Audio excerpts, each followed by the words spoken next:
कल्पना कीजिए एक ऐसी जगह की जहां ज्ञान की गंगा बहती थी, जहां दुनिया के कोने कोने से छात्र और विद्वान रोशनी की तलाश में आते थे।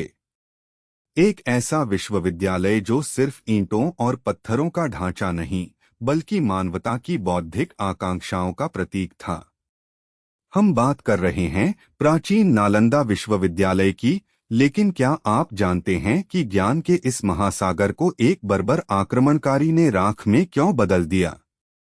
आज हम आपको ले चलेंगे इतिहास के उस काले पन्ने की ओर जहां ज्ञान का सबसे बड़ा सहार हुआ।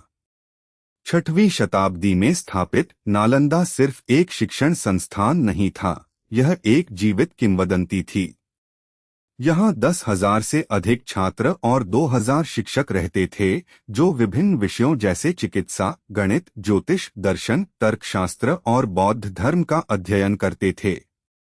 इसकी लाइब्रेरी, जिसे धर्मगंज कहा जाता था, 3 विशाल इमारतों रत्नासागर, रत्नद्दी और रत्नारंजक में फैली थी, जिसमें लाखों पांडुलिपियां और अनमोल ग्रंथ संग्रहित थे। यह ज्ञान का ऐसा खजाना था जिसकी बराबरी उस समय कोई और नहीं कर सकता था। यह भारत का गौरव था, जिसने पूरी दुनिया को ज्ञान का प्रकाश दिया। लेकिन फिर आया वो अंधकार। 12वीं शताब्दी के अंत में एक तुर्की सेनापति बख्तियार खिलजी ने भारत पर हमला किया। उसकी सेना ने कई बौद्ध मठों और विश्वविद्यालयों को ध्वस्त कर दिया था। कहते हैं खिलजी एक बार बहुत बीमार पड़ा।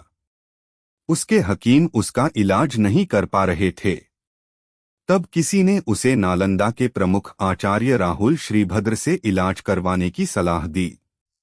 खिलजी को यह बात नागवार गुजरी कि एक भारतीय आचार्य उसके वैद्यों से बेहतर कैसे हो सकता है। लेकिन जब उसकी हालत बिगड़ने लगी तो उसने अनिच्छा से आचार्य को बुलाया। आचार्य राहुल श्रीभद्र ने उसे कुरान की कुछ पन्ने दिए और कहा कि उन्हें पढ़ने के बाद वह ठीक हो जाएगा। खिलजी को लगा कि आचार्य ने कुरान में कोई दवाई छिपाई है, लेकिन जब उसने पढ़ा तो पाया कि आचार्य ने उन पन्नों के किनारों पर एक अदृश्य दवा का लेप लगाया था, जो उसे धीरे धीरे ठीक कर रही थी।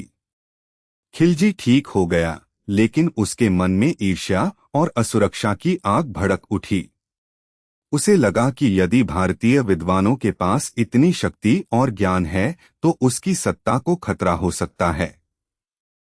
इस प्रतिशोध और अज्ञानता ने उसे एक जघन्य अपराध करने पर मजबूर कर दिया। 1193 ईस्वी में बख्तियार खिलजी ने नालंदा विश्वविद्यालय पर हमला किया। उसने सैनिकों को आदेश दिया कि वे विश्वविद्यालय के भवनों को आग लगा दें और सभी भिक्षुओं और शिक्षकों को मार डालें। धर्मगंज की लाखों अनमोल पांडुलिपियां, जिनमें शताब्दियों का ज्ञान छिपा था, महीनों तक जलती रहीं। आग की लपटें इतनी भयानक थीं कि आसमान तक लाल हो गया था और मीलों दूर तक धुआं फैलता रहा। यह सिर्फ ईंटों का ढेर नहीं जला, यह ज्ञान का एक पूरा युग था जो राख हो गया। आयुर्वेद, खगोल विज्ञान, तर्कशास्त्र और अन्य अनेक क्षेत्रों में भारत ने जो प्रगति की थी, वह सब इस आग में भस्म हो गई। नालंदा का विनाश सिर्फ एक विश्वविद्यालय का अंत नहीं था, यह भारत के बौद्धिक स्वर्ण युग का दुखद अंत था, जिसने पूरे विश्व पर अपना गहरा प्रभाव छोड़ा। आज भी नालंदा के खंडहर हमें उस त्रासदी की याद दिलाते हैं। यह घटना हमें सिखाती है कि ज्ञान कितना अनमोल और कितना नाजुक हो सकता है। हमें अपने इतिहास से सीखना चाहिए और ज्ञान के संरक्षण के लिए हमेशा प्रयासरत रहना चाहिए, ताकि कोई और नालंदा फिर कभी इस तरह राख न बन जाए।